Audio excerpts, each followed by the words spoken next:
وضو لے لیں میرے بھائیوں، نبی صلی اللہ علیہ وسلم کا ارشاد ہے، آپ صلی اللہ علیہ وسلم نے فرمایا جب بندہ وضو کرتا ہے نماز کے لیے، وضو کرتا ہے، وضو کرنے کے بعد اس کے جسم کو پانی لگ جاتا ہے، داڑھی مبارک میں قطرے پانی کے ہوتے ہیں، ہاتھوں میں قطرے پانی کے ہوتے ہیں، آپ صلی اللہ علیہ وسلم فرماتے ہیں وضو کے آخری قطرے گرنے کے ساتھ ساتھ اللہ سبحانہ و تعالیٰ بندے کے گناہ ختم کر دیتے ہیں۔ ایسی ایسی نیکیاں ہیں، ایسی ایسی نیکیاں ہیں، فرمایا کہ گناہ جڑتے جاتے ہیں۔ نماز بذات خود، نماز جو ہے نبی صلی اللہ علیہ وسلم کا فرمان ہے کہ بذات خود نماز جو ہے گناہوں کا کفارہ بن جاتا ہے۔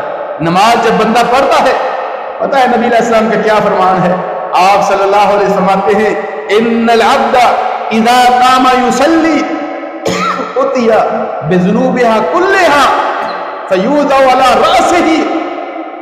نبی صلی اللہ علیہ وسلم کا فرمان ہے، فرمایا جب بندہ نماز کے لیے کھڑا ہوتا ہے، وضو کرتا ہے، وضو کر کے مسجد میں آیا ہے، نماز کے لیے کھڑا ہوا ہے، آپ صلی اللہ علیہ وسلم فرماتے ہیں اس کے گناہ اس کے سر کے اوپر رکھ دیے جاتے ہیں، گناہ سر کے اوپر رکھ دیے جاتے ہیں۔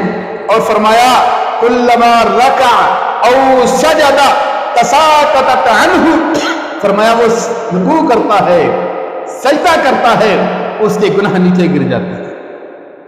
سبحان اللہ، کیسی نیکیاں ہیں! نیکیاں گناہوں کو ختم کر دیتی ہیں، مٹا دیتی ہیں۔